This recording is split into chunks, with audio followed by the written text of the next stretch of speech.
Hello, I'm Kev. A couple of days ago I did a talk at the Staffordshire Pagan Conference on Kemeticism and the joys of Reconstructionism. Well, here's an alternate rerun.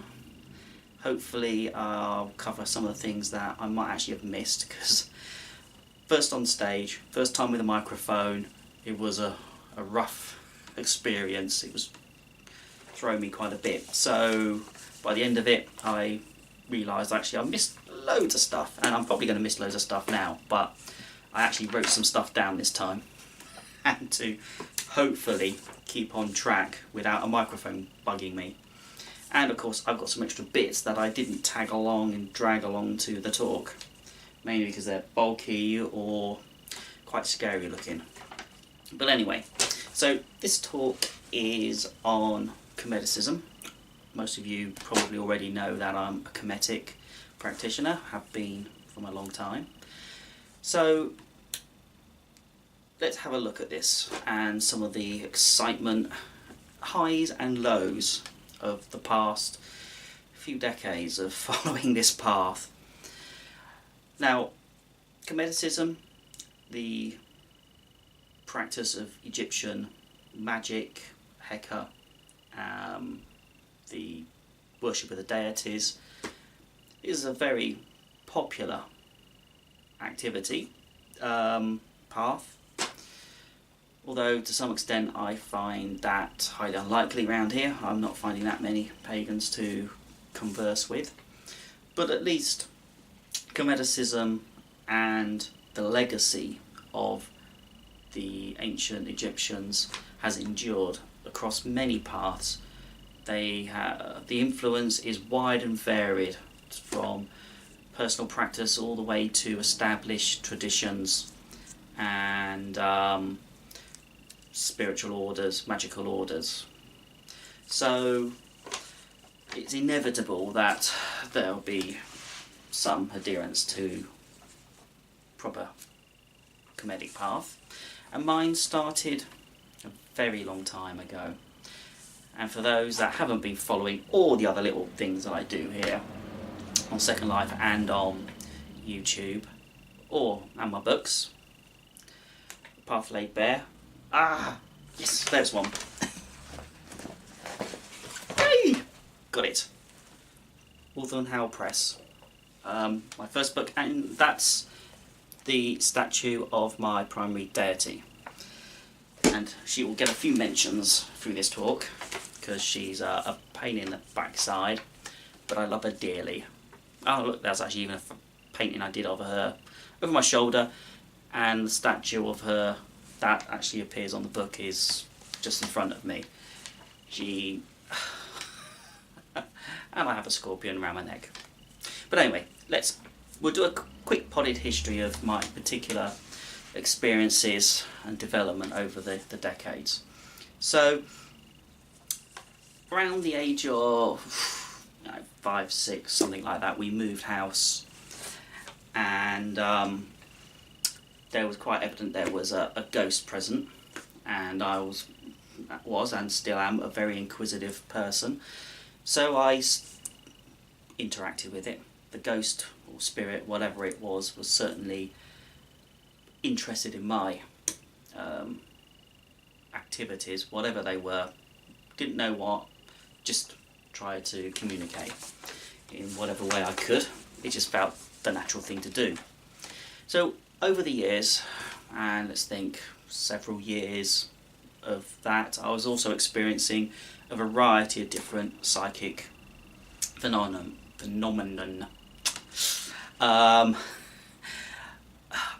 Spontaneous astral projection, precognition, the effect that I could impact on reality, and obviously I now know that is sort of spellcraft and applied visualization and all of this kind of stuff going on. It was going all over the place. I was experiencing some strange stuff, and it was quite a confusing and scary time, to be honest, for I had no one really to talk to about this kind of stuff. So around age 10, 11 in the school library, I found two books that then completely changed my life. They certainly impacted it just beyond belief, really. The first was a book on witchcraft. It had lots of spells and charms and all sorts in it. It was just amazing. But the one that is obviously relevant for this talk was a book on Egyptian mythology, the stories of the deities, the battles of the gods. It was just utterly enchanting. The stories of gods from far away, from ancient times, the beauty of their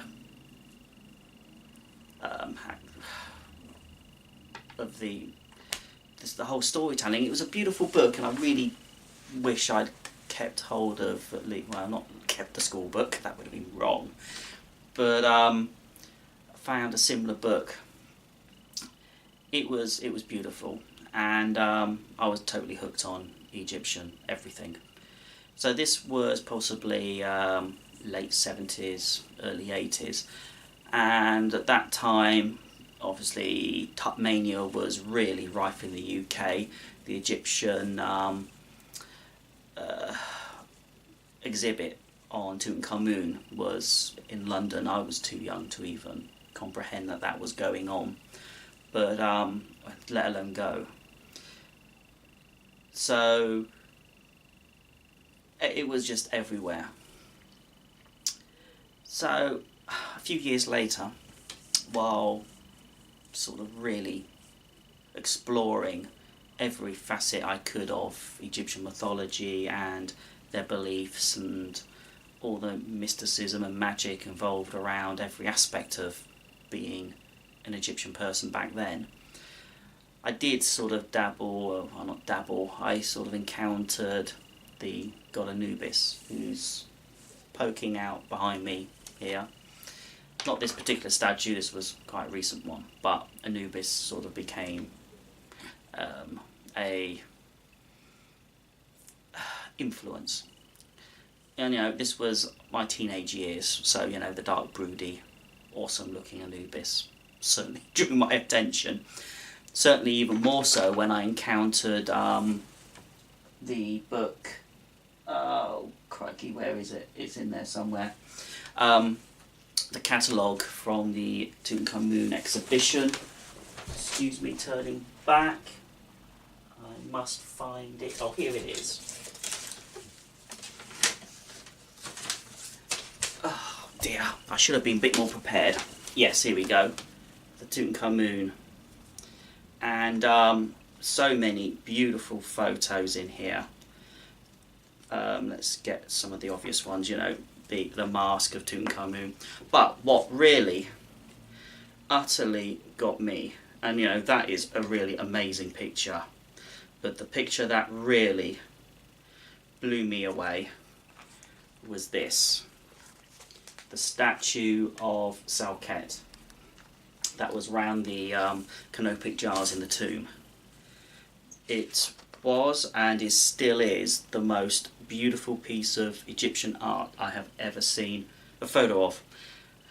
I'd like to see the real thing. When the O2 thing happened, I was hoping this statue would come, but it didn't, which was a real shame. So someday I will have to go to Egypt, but more on that reason and things behind that in a moment. So this particular book I utterly just obsessed over. It was everything for me, and it utterly just changed. Well, it's just so much gold.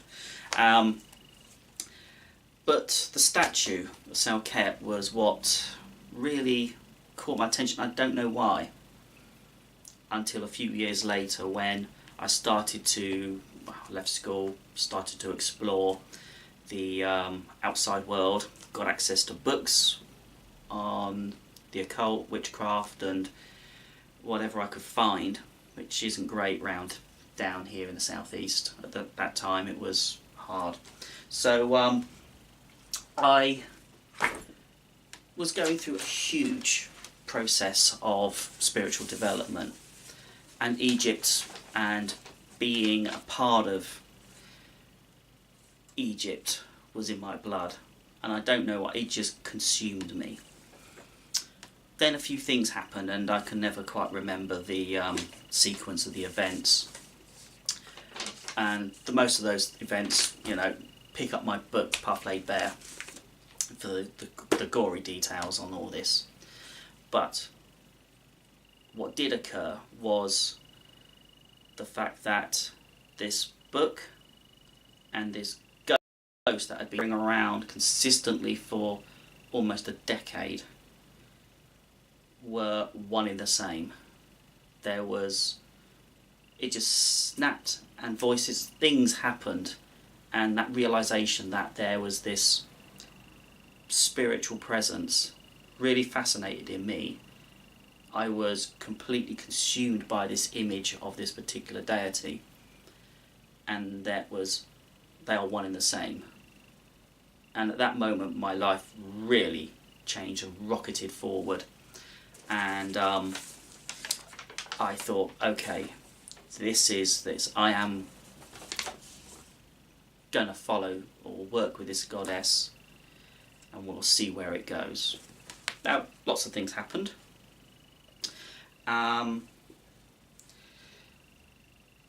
Obviously, this was still early days as far as my Egyptological research had gone. So there were a few things I'd sort of uncovered and acknowledged as Kemetic practice, and I then went forward with that as a normal day. So first off, there was limited research materials, so I made a number of assumptions from what material I could get hold of.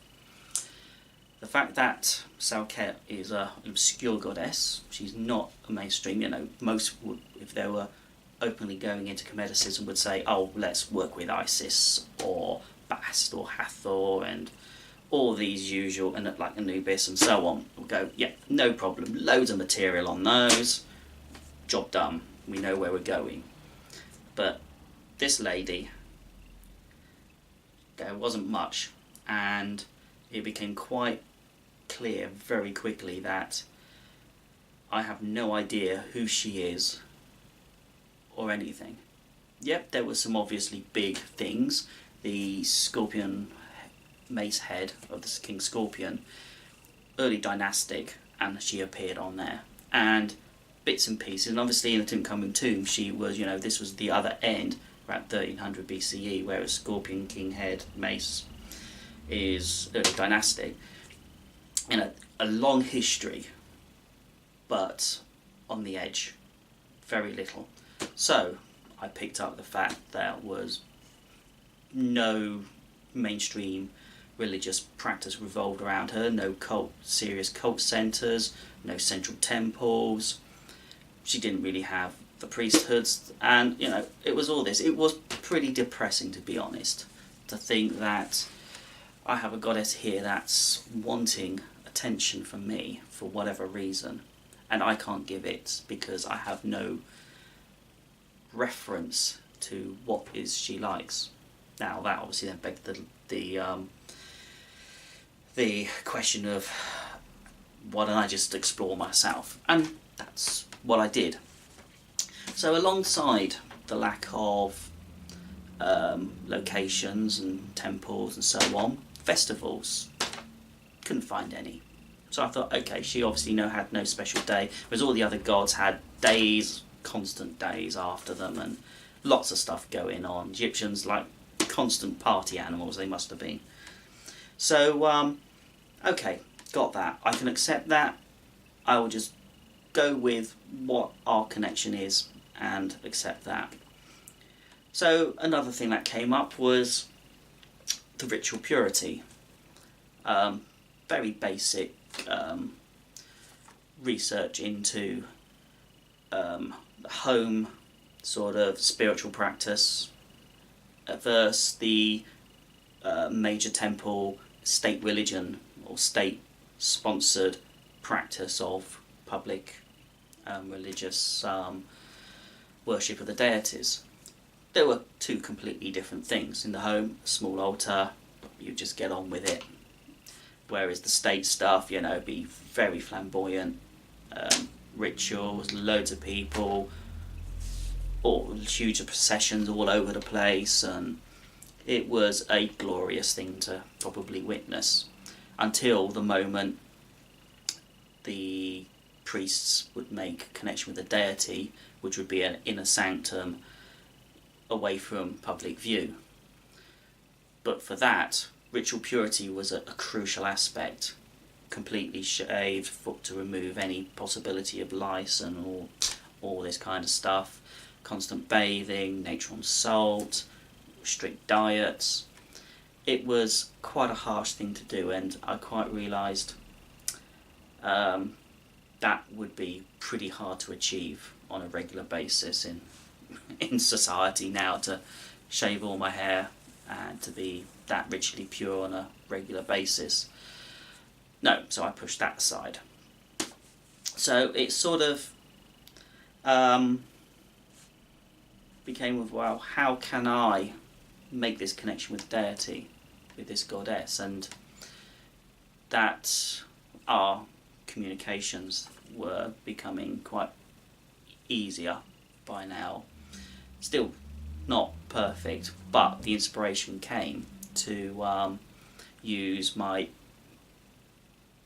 primary tool, which was imagination. Always been imaginative, so I used that, and I entered and created a visualized working space, Egyptian temple, and I went into a ritualized pure body that was all done up, makeup, purified, and so on. And that just made sense for me, and it worked, and it has worked for decades now. So that was quite a step forward, and it helps a lot. Other aspects that I did then explored was learning hieroglyphics and the language, and that was beyond me. I'm not great with languages, so after a while not keeping it up, which doesn't help when you learn a language. You really should keep this kind of stuff going. I just let it slide, and then I just pushed it away, thinking it just doesn't matter to be able to do these hieroglyphs. Are my emotions and thought as what connects me with my goddess. So okay, Heka is important, spoken and written, but if I can't do those, then I may as well just use what I have. So it sort of petered out. My Kemetic, I wouldn't say Kemetic practice just ended, it plateaued, and this then led me on to lots of other different things. Visualization, astral magic is where those early stages took me, then into chaos magic, and then now out into the wider pagan community to explore other things. And now I'm coming full circle, 2 or 3 decades later. So what happened when it all went wrong? Things changed, seriously changed a couple of years ago. I'd been a member of the Egypt Exploration Society for, I don't know, it must be mid-90s. Got a nice big stack of journals. Well, there's usually one here, but it must be upstairs. And I receive the journal every year and go to the occasional conference and so on. And it is, great, read it, lovely. But a couple of years ago there was a renewal, and they are offering access to JSTOR, the academic network of journals. For a tenner, I could get back access to their back catalogue going 150 years. Now, I'm a serious bookworm. It was like, I struck gold here. I'm paying that extra tenner, and I'm going to have a nose. Mainly because this was the other aspect of my goddess that's really hampered any research probabilities. She's, her spelling of her name is a little bit odd. It's S-R-K-H-A-T, K is circ, so it's for scorpion. Then determinative T. So there's a lot of ways to sort of vocalize it. So you could say SELKET, which is the most common. Then you can do SERK or QET. And there's, the first S could be a C, and it's just so many variations that trying to locate, even just now, even with the modern web, 20 or so different variations of her name, it is a pain in the backside to do any research for her name. So I sort of gave up a long time ago. So I thought, okay, let's have a look through. There was nothing obviously recently researched on her that I'd seen since being a member of the EES. So I thought, okay, back catalogue, you never know, there might be something there. And I was looking through, couldn't find huge amounts, found a few references. And I thought, oh, look, there's an article on astronomy. I'd recently spotted something, it must have been on Facebook or something through an email about Egyptian mathematics and astronomy, and I thought, okay, I've got an interest in astronomy, did it part of my degree, it's a fascination. So I thought, let's have a nose at this. And it was an article on the Seti I tomb painting of the astronomical constellations. And reading the article, it's a picture I've seen many times, I'm sure we've all seen it. And then reading down the text, and it mentioned Salket. What? Where's this name come from? What's this do? And it referenced the picture, and there she was. I've seen this picture so many times. There was a picture of her. I've only got very small pictures, so I'm not going to hold them up. But you've got the picture, you've got the diagram of Tawet. Then to the left, there's a deity on his side. Can't remember which one that is. Then there's an ox. But then above, left to that, the cow with the cow horns, is a picture of my goddess lying on her side. Now, I would have probably spotted that easier had she had the scorpion on her head, which is what she normally does when there's a representation of her. But this was just a plain looking woman. But the hieroglyphs for her name were right next to her, which I should have spotted, but perhaps, dodgy looking photos may not have shown it up too well. But that was like, wow, my goddess, she's there in an important position in the middle of a huge painting in the pharaoh's tomb. This was awesome. So that then led me off down a long rabbit hole. Now, they say ignorance is bliss, and this is one of the issues within Kemeticism. We have thousands of years of history. Egyptologists are digging it up constantly. New discoveries are made.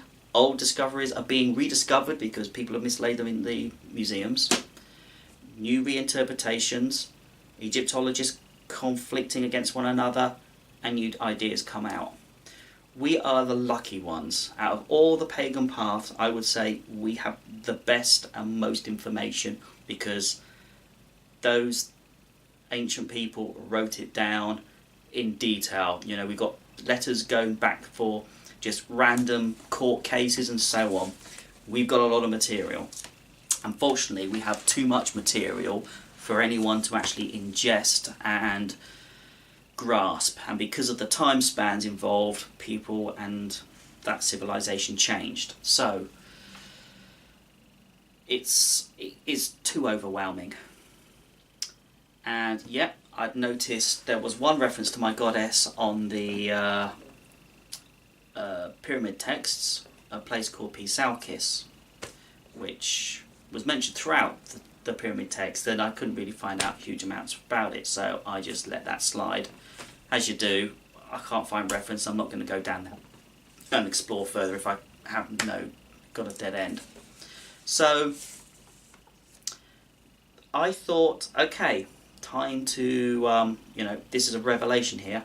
She's definitely in the consciousness of the people there. She is not lost. She's not totally obscure. She is a key figure at some point. And that renewed, and of course in that particular article there was a new spelling of her that I hadn't got before. So I start looking down that route. And we then start to find all sorts of things. And some assumptions, from what I heard, I had held dear for decades, have proved utterly wrong. Now, the first that went horribly wrong was the fact that she has festivals, and they were actually under my nose. Again, this was because of the assumption I'd made a long time ago that she has no festivals. Therefore, I did not continue looking through festival calendars when new material came up. Had I done so, I would have found that key material, and I would have had a date. A good 5-6 years ago now, I would have had that date for a festival for her. Now, this is another aspect where intuition comes in, that fills in the gaps of where the research fails. In that there was two things in the intuition that have been there from the very start. The first was that I've always felt closest to my goddess around Samhain. That week is just, she is like physically with me. Well, she is always with me, but it's complete oneness. It is amazing time. And I always look forward to that. That is my primary time for dealing, just the highlight of the year. The other is Midsummer's Day. I use that as my New Year's Day for the Kemetic calendar. Obviously, over the decade, thousands of years, the stars have changed, precession and so on. The midsummer solstice was sort of roughly about 5,000 years ago, coinciding with the rising of Sirius and the inundation, and those events triggered the new year. But now that's sort of shifted. Now the stars have shifted to early August, is where most modern Kemetics will practice Weprompet, the new year. But I hold Midsummer's Day mainly because Midsummer Solstice Day as my new year, because I prefer to go to the older days. So we have Samhain being very important. There was also the desire that I need to go to Egypt. You know, from a very early time, as I said, the desire to see as much as possible of Egypt as possible. Oh, it's just, I wanted to go. Now, I knew that would be a struggle because I'm fair-haired. I burn even in this heat at the moment. It's, you know, only early 20s and I'm already suffering. So the prospect of going to a very hot, dry place was not on my best to-do list, but the fact is, Egypt, I really want to go. I have a bit of a phobia with sand. I hate the stuff, which doesn't bode well for a Kemetic really, but hey, there you go. Perhaps these things are to stop me from going, which I had asked her. I asked Salket about this, and she'd always said, we can never return home. Now, I always understood that as, or assumed that meant we can't return back to that country. It's no longer the ancient land. It's no longer Kem. The gods have moved on and left it to dust and moved to wherever they find people that are willing to listen to them. Well, that assumption is possibly true to some extent, but these two assumptions I had proved wrong very quickly. The festival dates I found for my goddess, depending on how you calculate the calendar shift, you know, the 1700s there was a 13-day change in the UK. as we aligned ourselves with Europe. But you could say her festival date was either the 6th of November or 13 days prior to that, which puts it either side of Samhain. That was like, whoa, utter wow. My instinct has been amazing. Whether that's her whacking me in the head a few times to make it so, but that her festival is around the time that I feel closest to her was overwhelming. And the world changed then. I can't even express how much that was just blew me away. It was incredible. Then, the other earth-shattering revelation of why I can't return home was when I then took another look at the only other sacred place that I have heard from her, the pyramid text of Pisalkis. Good old Wikipedia finally delivered. And the temple was a late period, sort of Roman temple, I think, dedicated to, I'm not sure if it was Thoth, Jehuti, can't remember now, but it was in the path of the Aswan Dam. So they relocated the temple about 100 meters away from its original place. Then they also found some earlier remains, but they didn't have time to excavate, I would imagine. There was only this one article on this, and that if that was her temple and her sacred space, it is now underwater due to the flooding by the dam. So technically I cannot return home because it's underwater. Unless I fancy a bit of a dive, I would not be able to go there and worship my goddess in any way because it's inaccessible. So I can never return home. And that was likewise a shattering experience. And so I thought, okay, all these years, to some extent I've been right, and I've been practicing how I thought I should go. Time, I think, to rewind and start again. It's given me a new desire to look at my path and explore new avenues and reconnect. And there's other aspects, to be honest, as well, because my Kemetic path in my early days was sort of not fully connected with Egypt because I just had no reference material. As a pagan, I didn't seem to have a connection with the land around me. My heart, my mind, and my love was thousands of miles away.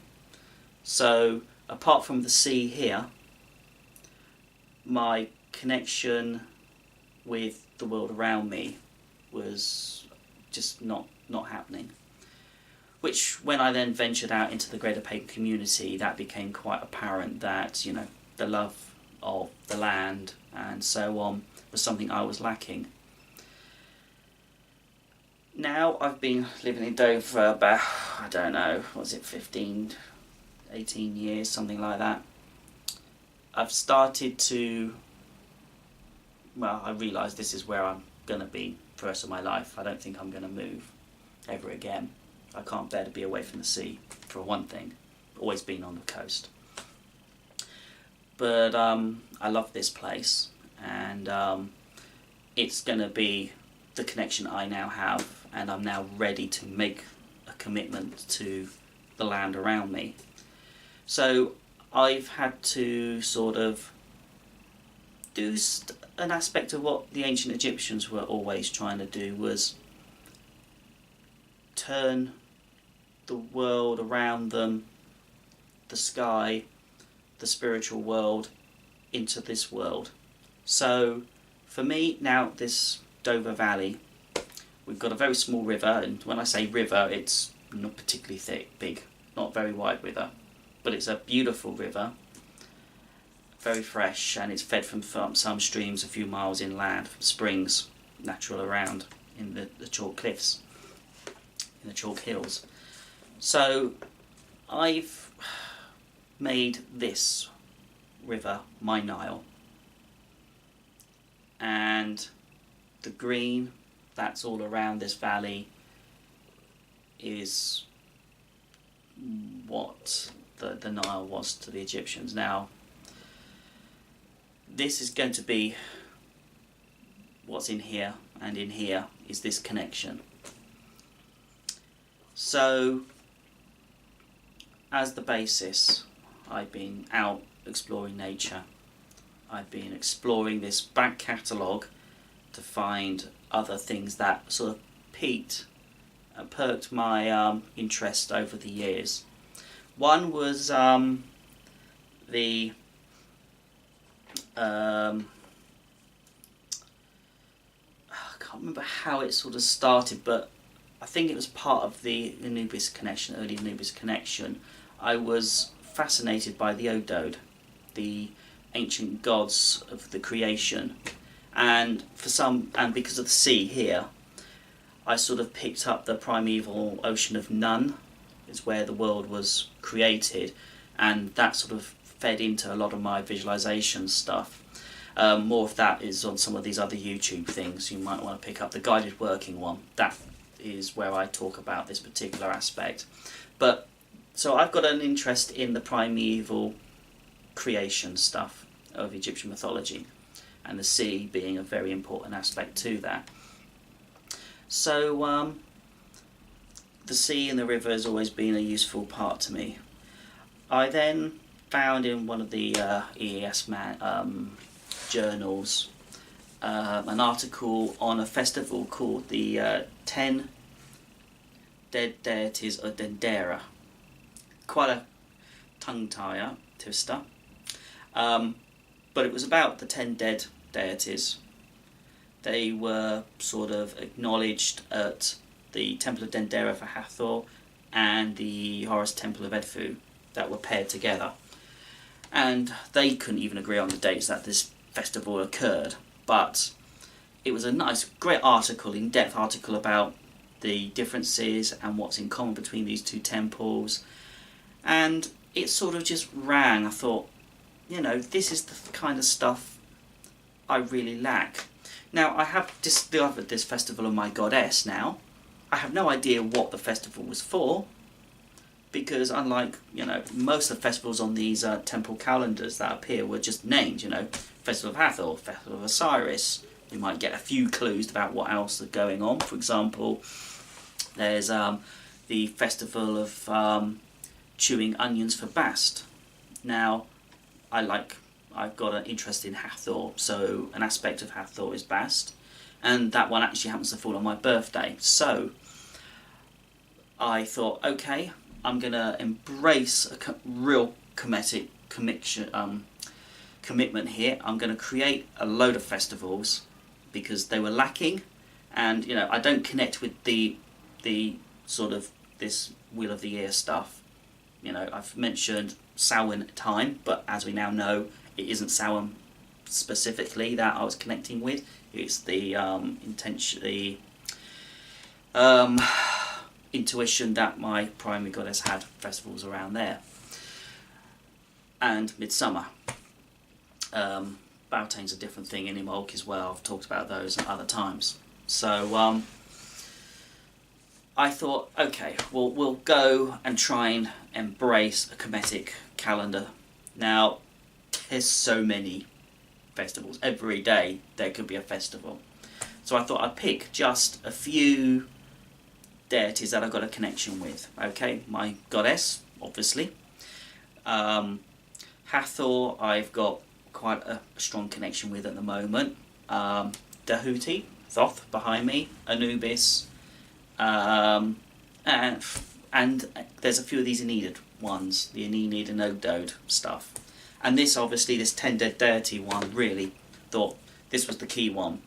It is quite a long festival, and it's, hang on, I've got it all here, festival dates. It took, pages of festival dates. Okay. Or shall I just get my phone, but that's downstairs. I can't quite remember now. There's about 3 stages to this, and in the end I've got about 40 different festival dates. Well, 40 festivals. Some of them are just a day. This, 10 Dead Deities, and a couple of the other aspects to it are about a week each. And the 10 Dead Deities is, that's it, I remember now, about the week leading up to midwinter solstice. So it's, luckily they did document some of this. It's sort of processions, various things going on, offerings of wine, water, food and other drinks and so on. Fairly easy stuff. And so then there was another one. There was the Passions Festival, which is sort of it's a new moon festival of March. So again, that's around the spring equinox. And so I thought I'd try and sort of adhere to them. Now, it's been hard, I've got to admit. I put in all the festival dates for a year into my calendar, and I'm constantly looking at it thinking, okay, that's a date. Festival of Thoth? What's that then? No idea. So, like I say with the Festival of Chewing Onions for Bast, well, onions involved. Onions were an aphrodisiac for the Egyptians. They liked their onions. It was also a staple food source. So, for my birthday, much to the amusement of my wife and family, I had onion soup for my birthday, and it was lovely, and I partook of consuming onions for the goddess Bast, who is over there. I also picked up a picture of Sekhmet just over my shoulder at the Staffordshire conference at the weekend. So I still need to get a Hathor statue. She's a elusive girl. She's obviously out partying. Most of the festival dates I've got are for Hathor, which is handy because a bit of music, a bit of laughter and a bit of drink is a very frequently used pagan thing. So there's a lot of crossover between, the pagans haven't changed much from then right till now. We still like our party and our drink and our food. So, I've got plenty of other festivals. Some are obvious that I can probably work, some I've got no hope. So at the very least, when it appears on the calendar saying there's a festival today, like this, Festival of Newton Ray. No idea. So I at least acknowledge them. I may create a little offering, I may create a little prayer or so on.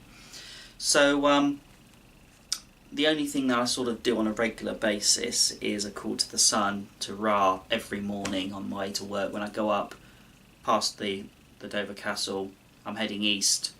So I see the sun every morning, unless it's foggy or thick cloud. But I will then just do a call to Ra to welcome the day. And that sort of helps, and creating a kind of daily routine really does help, no matter what path you're on. Creating a daily ritual can really help through those times where you think you're not really going anywhere. So I've sort of embraced other aspects to try and encourage and invigorate a Kemetic practice. So I like playing with bits of wood. So most of you may already know that I like make wands from my corkscrew hazel in the garden. Some will have seen this terrifying thing before. It is the Egyptian sistrum. It looks like a torture instrument, and I tend not to carry this out in public too much because it will scare people and I'll probably get arrested for carrying it. But it's the Egyptian rattle, now called a tambourine. It's still played in the Sudan. My friend, who's no longer with us, Lilith Babylon, used to mention that to me. So when she was out there. So this is mine. Now this is about twice the size of most of them that I've seen in the museum. But you know, this carries a part of my personality in with it. It's sort of industrial, brutal. No, I wouldn't say brutal. But you know, this is for noise. Sacred to the goddess Hathor. It's an instrument I take along sometimes to events and scare people, and then help with the. It is a very nice thing. Well, it always draws blood. I always cut myself on it, so that's something. So there's that. There was something else I made. Where is it? Don, where are you gone? Oh, here it is. A couple of years ago. Yeah, so I don't do drums. It's not really my thing. Flute and the sistrum is mine. Now, I've got recorders and I like playing those, but I had to go at making a flute. Now, unfortunately, the boring went really badly wrong, so it's quite short, but it can make a couple of notes. Oh, hang on, I'm blocking the hole up.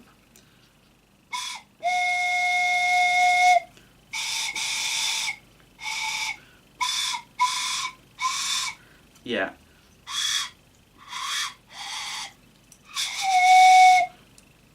So I got the obviously the mouthpiece right, but the rest of it's gone completely wrong. But it was good experience. Incense, Egyptian incense. Now I am fanatical about frankincense. It is just amazing stuff. To the Egyptians, it was a very expensive import. Same with myrrh. Now, at the Temple of Karnak, they say myrrh, frankincense was burnt at sunrise, myrrh at noon, and capet at sunset. Now, capet is a complex thing, and I've explored lots of different things to articles on its creation. It's one of the most exotic of the Egyptian things. It's also very expensive for them to make. They would have spent over a month probably making it. But I've not, you probably can't see it too well on here, but yeah, it's out of focus probably. But I've been having a go. This is my second go, and it is utterly amazing smell. If you're interested, talk to me. It's getting better. It sort of helps with a connection, to be honest. Doing things that are related to whatever path it is you're doing provides you that mindset of what did the ancients do. Now, there's a new thing, and it's probably not going to fit into the frame of reference of the camera, but I've been making a new staff called a was scepter. For those that know the Egyptian, this is carried by, I think it's again a little bit bigger than what most would do, and you know that's the typical was end.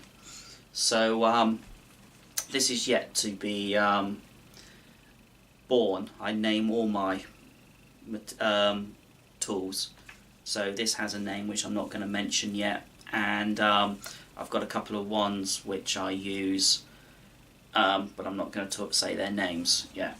So this is brand new, so that's going to be sort of brought to life, opening the mouth ceremony kind of thing, at midsummer, which is when I usually do these kind of things. So you know, there's other things I've sort of connected with, and I said about the nature around me. So when I moved into this house, we had a sycamore tree in the garden, which unfortunately I had to cut down because it was a little bit bad. It was just dangerous, which is a shame, because sycamore is one of the sacred trees of Hathor. Then I discovered we also got a Cypress of Lebanon tree in Kernsley Abbey grounds. A huge tree, and the cypress is one of the sacred trees of Egypt. It's can't remember who it's associated with. I'm not sure if it's Osiris. But then there's others like acacia, Persea, so many different ones. So let's see, what else we got? So you know, you have to make assumptions, and out and about dealing with getting involved with other pagans, it's hard to find other Kemetics. I've searched long and hard to find Kemetics in general, and even harder to try and locate those that work with the Egyptian scorpion goddess Sauket. There are a few around. I've met a couple in real life, met quite a few online, but still we are hard to locate. Even within the community, I'm a bit of a nosy sod, so I'm out and about a lot, locally and nationally. There are a few Kemetics that I've managed to actually talk to deeply, or even vaguely. Many eclectic pagans, witches, may work with Egyptian deities, but the depth is probably not the same to that I'm fully trying to embrace a Kemetic path, even if I can't have the ritual purity on a physical basis. There are always things you need to sort of compromise on. We're not in Egypt. I understand that. So, it's a tricky one. So, generally, there's one or two that I sort of know that may be sort of Kemetic. Other than that, then, if you are Kemetic, do talk to me. I really want to talk to other Kemetics. There are obviously lots of places you can go online to talk about Kemetics. There are a few pagan Kemetic Facebook groups around. Problem is with all these social media ones is people can be you've got a lot who are fantastic, and there's a few within, say, the Egyptian pagans group that I love. I certainly accept and recognise their knowledge. There are others that can, like any, not necessarily just Kemetics, but within any pagan online group, where they will just shout people down for any particular reason. And with the added problem of Egyptian history being so long and so varied, there are differences, and trying to be consistent is, as a Reconstructionist, what are you trying to reconstruct? It's a difficult series of steps of working out what is suitable. Is it applicable to the time? What are you trying to be true to? I try to be true to my goddess, and these other gods that I work with, Sauket, Hathor, Bast, occasionally goddess Isis, not necessarily on a regular basis. Tahuti Tuth is a very useful guy. Anubis I still adore. And, well, I have Sekhmet over there now. So, we're going full hog with with Hathor. She's in there. She's been worming away for a long time. So, you have to try and be true to your own particular path and what you're trying to achieve, and find the resources that you can find, work with them, accept what they can provide, accept there are limitations. I've started to, and this was another exciting step, is relearning, or actually effectively after it's been so long, is hieroglyphics. Now I did mention at the conference that there was a book I particularly liked, and it's this one. It's a really good book. It's step-by-step guide to teach yourself how to read Egyptian hieroglyphs by Mark Collier and Bill Manley. This has been fantastic. There's something I've known about for quite a few years, and it's called the Lament of Isis and Nephthys, because it mentions my goddess and several of my goddess's minions, several scorpions that she uses, and it's an interesting tale. And I'd always wondered where it came from, because all I've seen is just the raw text for it. And then I found out it's actually inscribed on a stela, quite late, Nectobo, the first or second, about 300 BCE, on the Kemetic stela that's in the Metropolitan Museum in the US. So I found out it was there, so I thought I'd better go and have a nose. I only found one article on it, so if anyone out there's got more material on the Kemetic stela, please let me know, because I'm trying to decipher and interpret some of the hieroglyphs on there, mainly because this story is crucial to the names, and as we know, Kemeticism in Heka, names are very crucial. Of these 7 scorpions that I've been working with for the last couple of decades. So I found the pictures, and I started to decipher the hieroglyphs to get their names, and more or less what the hieroglyphs were saying is what the names were. Because of this issue that I had with Salket, I wanted to be certain that these names were being translated correctly as far as my understanding, and I sort of agree with what I already know, so that's a relief. At least that assumption wasn't a complete disaster. So this story is that in the contendings of Horus and Seth, and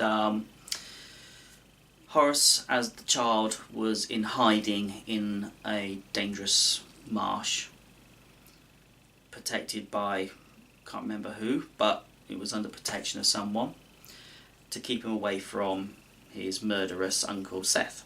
So, but Seth, being the cunning guy that he is, tricked my goddess into sending scorpions to sting the son, baby Horus, to kill him. Now, how my goddess fell for it, I don't know, but she duly complied and poisoned Horus. Now, somehow, his mother Isis learnt of this, and she was rushing to her son to deal with the poison and use her magic, but she addressed my goddess and said, "You brought this upon him, therefore you must help remove the poison. Provide me with your minions so that they may heal my son." So Isis then called to my goddess's 7 scorpions and created an interesting movement and guidance spell. And this is good, because this is sort of seems to echo through the ages of other paths who may have possibly, I don't know, took it and used it for their own uses. But Isis said, "Tofun and Bofun before me, Mestet Mesetatef beside me, Potet Thotet Martet behind me. Guide me," and I can't remember the rest of it offhand, but eventually is, "I call you to guide me through this complex path to my son and protect me from all harm of the marsh, and take me to him as quickly as possible. And they duly went with her, guided her through the safe path through the marshland, and arrived at Horus. She then commanded them to take the poison from him, which they did, and then that was it, and everybody was happy again. So it was a very important thing, and I've been using these scorpions for a long time, and other YouTube things will talk about what I'm using them for and why and so on. The thought form was one. Have a look at that. So it was great to try and use my very vague understanding of hieroglyphics to decipher the names, and that's really given me a good boost. Certainly pepped me up a bit, and it continues. So we have so much that we can do. There's so much we don't know. There's so much more we can know. There's way too much that we can ever totally digest. So whether you're Kemetic or any other kind of pagan, when your world falls apart and you have a revelation that undermines everything, don't cower, don't give in, learn, think, this is a sign to reconnect. I have a thirst for knowledge, and I think all us pagans, we have an absolute thirst. We have to, because no one else is going to give us our craft and our knowledge. We have to go and search it for ourselves. So this has completely blown away my complacency over the years, and has given me a new direction to go through and to try everything else that I can find. The next thing I'm going to be trying to do is from Egyptian-inspired alcohol. Yay! Some of my little local groups, and some of that aren't so local, are well aware of my marmalade mead. Well, Egyptian sort of brewing was a lot of honey, a lot of date, a lot of fig, and lots of stuff just brewed up. So my next mead will have dates in, because hey, what could possibly go wrong with that? We will see whether it's drinkable afterwards. But anyway, go and explore. Don't care what you do, just reconnect if you feel lost. And I could keep going on and on. There's so much stuff on. This particular journal is 2 years filling up now. There is so much new stuff I've picked up. It's blowing my head away. I need to then redocument, and actually I think, and you're going to hear it here, I would say first. Yeah, I think possibly first, because I did change the idea. My next booklet will be on ritual magic for beginners, as planned. Following will be a proper book, and it's mainly designed to get my head around my entire new Kemetic path and what it is to be Kemetic. So it's going to be great to write. I'm really looking forward to that one, because I'm going to learn so much, and whatever I will be in that book. But go be a Kemetic, and if you are, come and talk to me, because I need some more. Yay! Thank you. I don't think I've missed anything else out. I might have. Go check some of the other stuff and ask me questions if I don't know. Anyway, thank you, and catch you again another time. I need to go and brew.